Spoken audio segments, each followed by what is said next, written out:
let's start with the most simple trade blocks on planet Earth and head to the more complex ones as we go. And we can start right here at home for one of the easiest, most simple ones to tackle, and that is the one that you're in if you're from America, and that is NAFTA, the North America Free Trade Agreement. Now, of course, I'll be saying free trade a whole bunch during this whole series of trade block talk.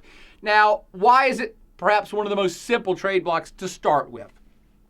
There's only 3 countries in it. It's a pretty small block. I mean, it's a big area with a lot of people, but only 3 countries. Of course, the United States, Canada, and Mexico down south. And it's also very simple because it is trade.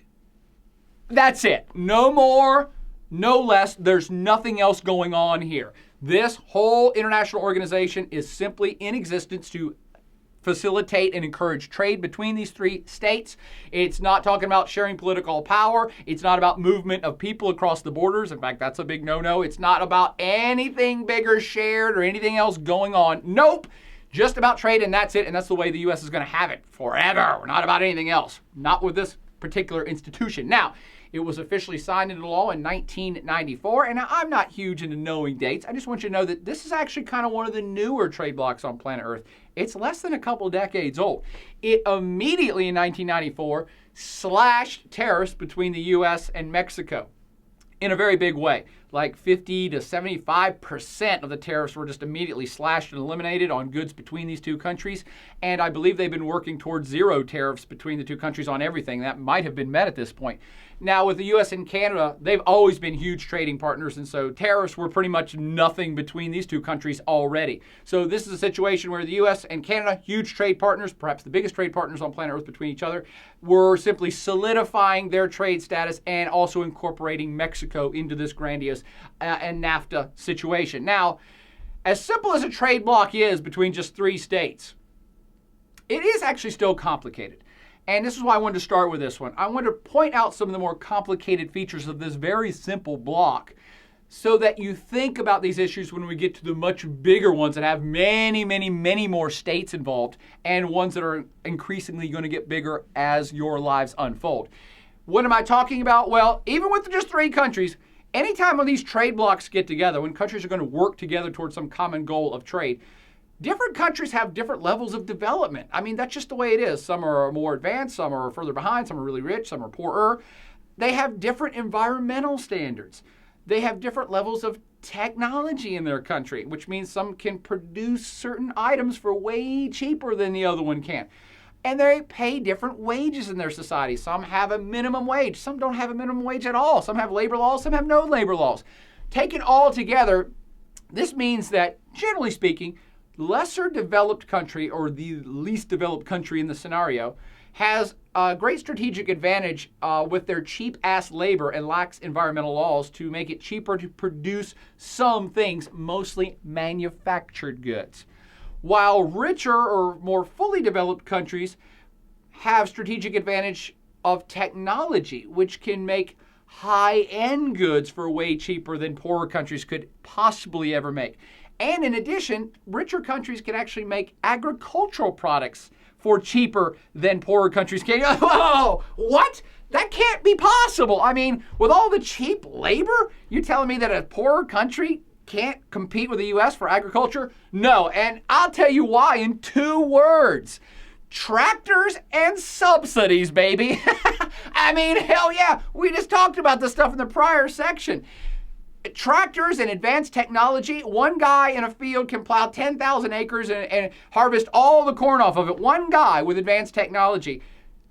That 10,000 farmers in Mexico cannot compete with one farmer in America, not with the advanced technologies. Guys hanging out with hose in hand versus a guy on a tractor, you can see who's going to win that fight and who can produce the food more economically for cheaper. But on top of that, of course, rich countries give subsidies to a lot of their agricultural sector. So they even give money to the farmers to help them on their tractors produce that corn for even cheaper. Mexico don't got the money to pay their farmers like the U.S. does. So things are different in different places, and these have to be negotiated and thought about whenever any of these countries get together in a single trade pact union. This also means there are differences in kind of common standards. Now, I'm not really talking weights and measures. That's no big deal. But I'm talking about things like environmental laws, environmental standards, and pollution. Whenever NAFTA was formed up, the Canadians were like, hey, hold on here. We have very high environmental standards. Mexico has very low environmental standards.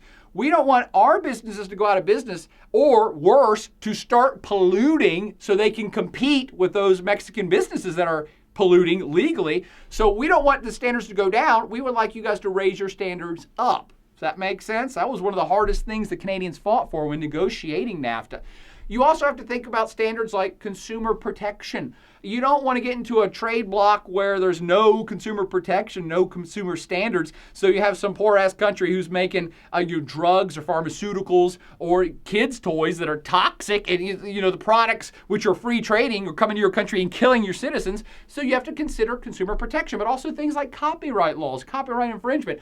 All of these things have to be negotiated anytime countries are going to get together to form the single bloc. And in NAFTA's case, they were. I mean, not everything, but they did sort out most of it and built the North America Free Trade Agreement. Now, in NAFTA's case, we can point to some very tangible things that have happened since the trade bloc was formed in 1994.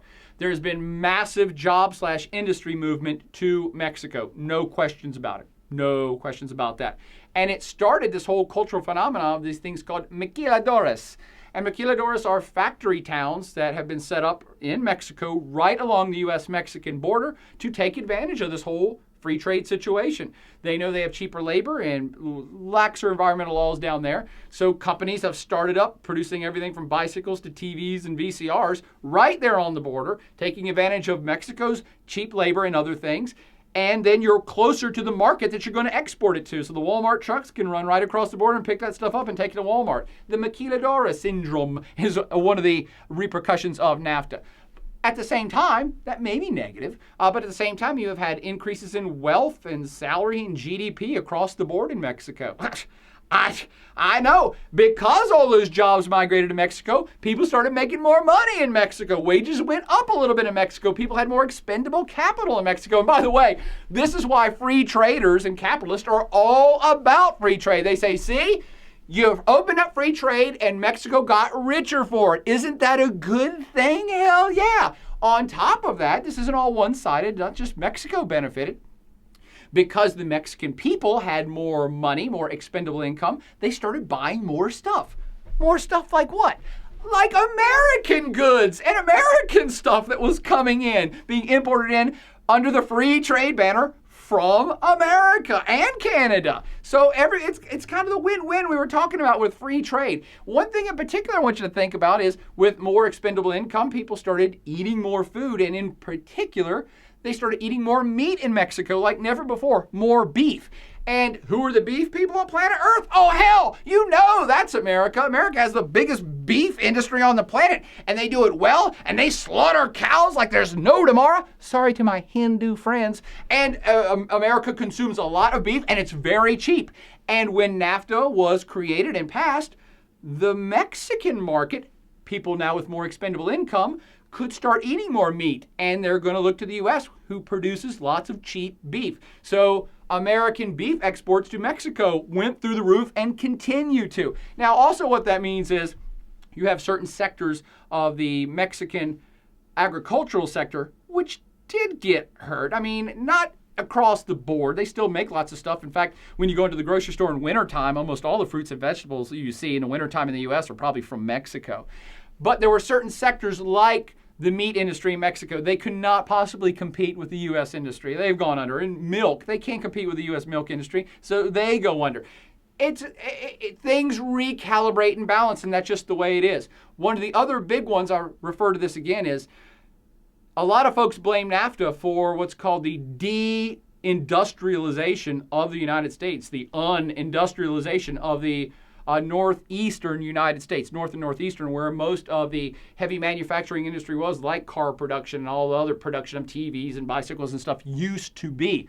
most of that stuff did move south of the border to take advantage of the cheap labor. And that issue was crucial to the 1992 U.S. presidential campaign. I know you weren't alive for the 1992 presidential campaign. You don't remember, but you old farts out there, you know what I'm talking about. There was this crazy independent dude named Ross Perot who was running for president. He actually got a significant percentage of votes, and he ran on the campaign against NAFTA. He kept saying, you're going to hear a big sucking sound. It's going to be a big sucking sound like a vacuum cleaner. And that sucking sound is going to be American jobs going south of the border when you pass that NAFTA.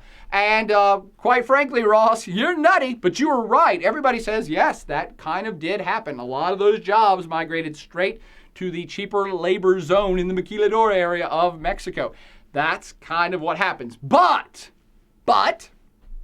with no reservations and no doubts, everybody has made more money this, looking at the bigger picture. Yes, certain sectors, certain businesses do lose out in certain countries. There's no getting around that for any of the free trade blocs we're going to talk about. But in NAFTA's case, massive growth across the board for virtually everybody.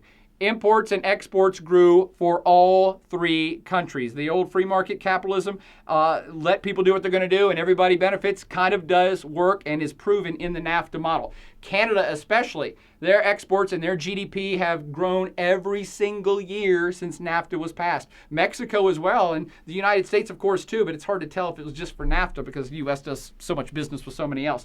So overall, NAFTA's been a positive for virtually all three countries. Certain sectors have, of course, gotten damaged more than others. So the question then becomes, why would the U.S. be a part of this?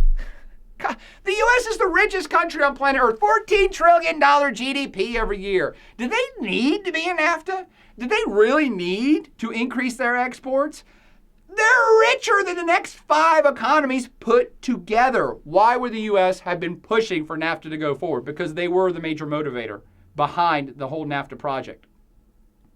Because, do you think the U.S. wants to get a little richer? I mean, no one's ever rich enough.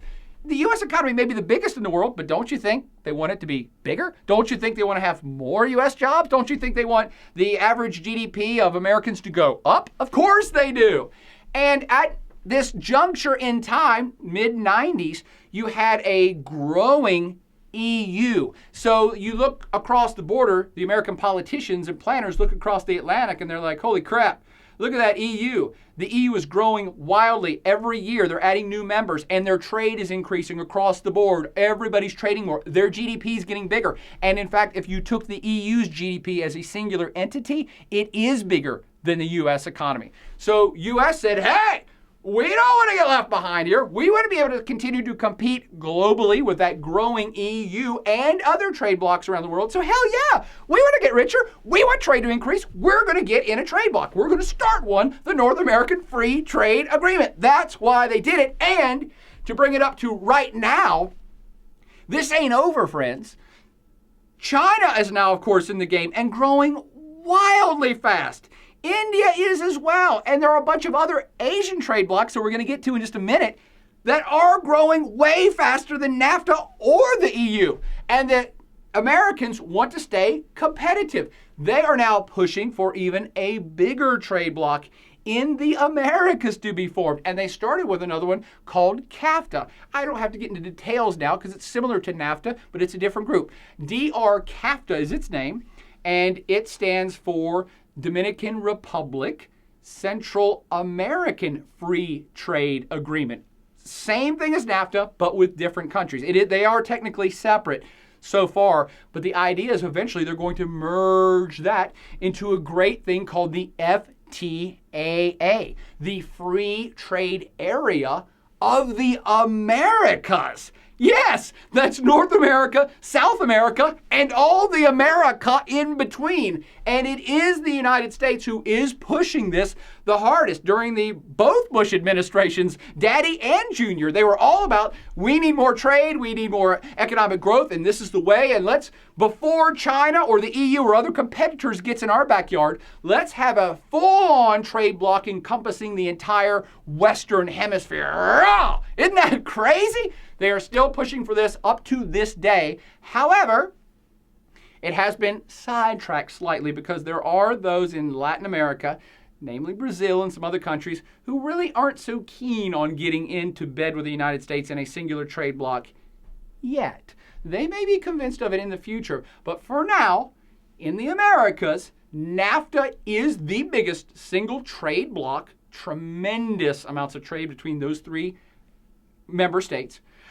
CAFTA, smaller scale, okay, with the United States and those CAFTA countries, which is being pushed and perhaps someday merged into an overall FTAA of the entire hemisphere. Whew! There you go. That's your NAFTA, that's your CAFTA, that's your possible FTAA of the future.